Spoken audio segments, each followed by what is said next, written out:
अस्सलामुअलैकुम, कैसे हैं आप सब? उम्मीद करती हूँ आप सब खैरियत से होंगे। जी, तो आज हम स्टार्ट करने लगे हैं एक्सरसाइज 3.1 का part number 3। Write two proper subset of the each of the following sets.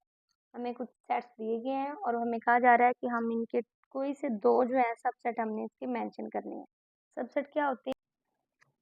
जी, तो सबसेट क्या होता है? अगर आपने पीछे डेफिनेशन पढ़ी है तो आपको अच्छे से क्लियर होगा।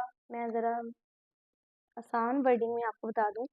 सबसेट से मुराद छोटे सेट होते हैं, ठीक है। ये एक सेट दिया हुआ है, ये सुपर सेट कहलाएगा, बड़ा सेट कहलाएगा। इसके छोटे सेट कितने बन सकते हैं, यानी हर एलिमेंट को अलग अलग तौर पे लिखना, ठीक है। उसका वन वन पेयर बनाना, टू टू बनाना, यानी अलग अलग लिखना। एक सेट के जितने भी एलिमेंट्स हैं उनको सेट फॉर्म में अलग अलग अगर आप लिखेंगे तो सबसेट की फॉर्म में आ जाएगा। वैसे सबसेट जो होता है वो बेसिकली ये होता है कि अगर फॉर एग्जाम्पल मेरे पास दो सेट हों, एक मैं ए कंसिडर कर लेती हूँ, एक बी, जिसके एलिमेंट ज्यादा होंगे वो सुपर सेट कहलाता है। जस्ट सपोज दैट के पीछे वाले डेफिनेशन में जैसे उसने कहा था कि बी सेट हमारा सुपर सेट है, यानी बी के पास एलिमेंट ज्यादा होंगे लेकिन ए के सारे एलिमेंट बी के अंदर होने चाहिए, तो ए उसका सबसेट है, यानी छोटा सेट है, ठीक है। इन शॉर्ट वर्ड में आपको बताऊं तो हमने क्या करना है, इसके छोटे सेट फाइंड करने हैं, यानी इसके सबसेट्स निकालने हैं कि इसके और कितने सेट बन सकते हैं। जी, तो ये मैंने अपना क्वेश्चन लिख लिया, राइट टू प्रॉपर सबसेट्स। मैंने हर एक जो है क्वेश्चन के टू प्रॉपर सबसेट बताने हैं। जैसे कि मैंने आपको पहले बताया कि मोर देन टू सबसेट हमारे पास बन सकते हैं, ठीक है। हमने कोई से दो बनाने हैं, तो ये देखें, डिजिट्स को अलग अलग करके लिख दें, ए बी। कोई से दो का हुआ है तो सी को लेने की जरूरत ही नहीं है, ये मेरे दो सबसेट हो गए इसके। ये डिफरेंट भी आंसर हो सकते हैं, इट्स अप टू यू। आप ए लिख लें, ए बी लिख लें, ए सी लिख लें, इट्स अप टू यू कि आप किस तरह मैनेज करते हैं, ठीक है। ये 0 1 ये मेरा इसके हो गया। अब N4 क्या होता है? Natural number. तो मैंने नेचुरल नंबर के दो सबसेट बनाने हैं। तो नेचुरल नंबर क्या होता है? काउंटिंग होती है हमारे पास बेसिकली 1 से लेके सो ऑन। तो आप गिनती के कोई भी दो एलिमेंट्स ले सकते हैं, कोई भी आप सेट बना सकते हैं। जैसे मैं 1 जस्ट सपोज 5 मैंने ये दो बना दिए, ठीक है।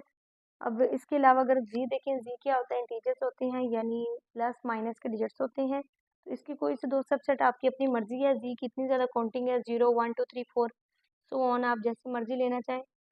2 एंड -2 मैंने अपनी मर्जी के ये दो सबसेट बना दिए, ठीक है।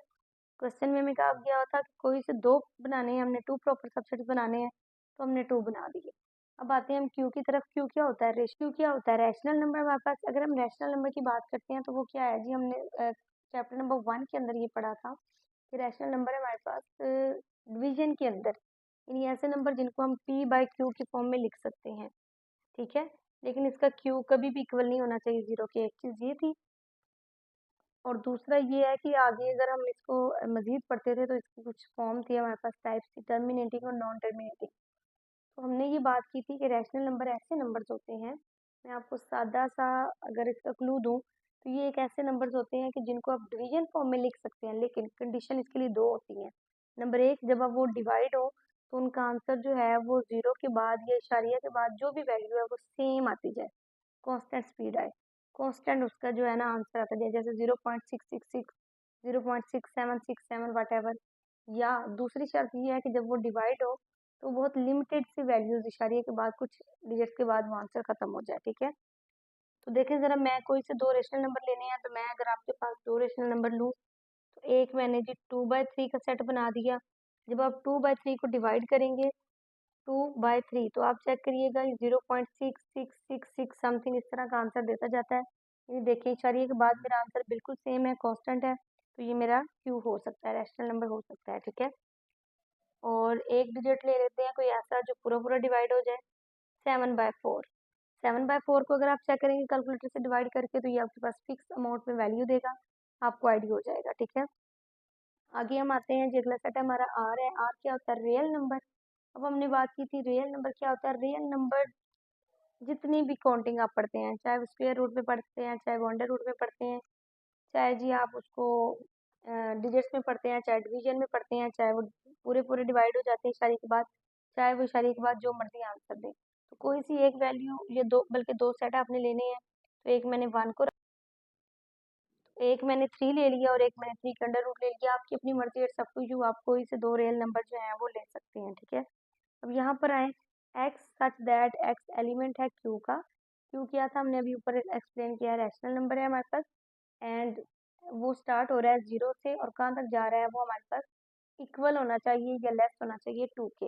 अभी मैंने बात की थी या तो ये पूरे पूरे डिवाइड हो जाए, तो या ये पूरे पूरे डिवाइड ना हो तो शायद के बाद सेम आंसर दें, ठीक है। अब उसने कहा ये 0 से शुरू हो रहा है और कहाँ तक मैक्सिमम जा सकता है, ये 2 तक जा सकता है। तो इसका आंसर 1/2 भी मैं 1/2 का एक सेट ले लें और एक सेट आप ले लें 3/2 का, ठीक है। 2 के अंदर अंदर ही आपने रहना है, जब आप 3/2 को भी डिवाइड करेंगे तो आपको आइडिया होगा कि ये 2 से लेस लेस आंसर आ रहा है, ठीक है।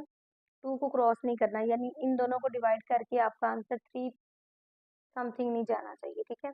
इस चीज़ का आपने ख्याल रखना है।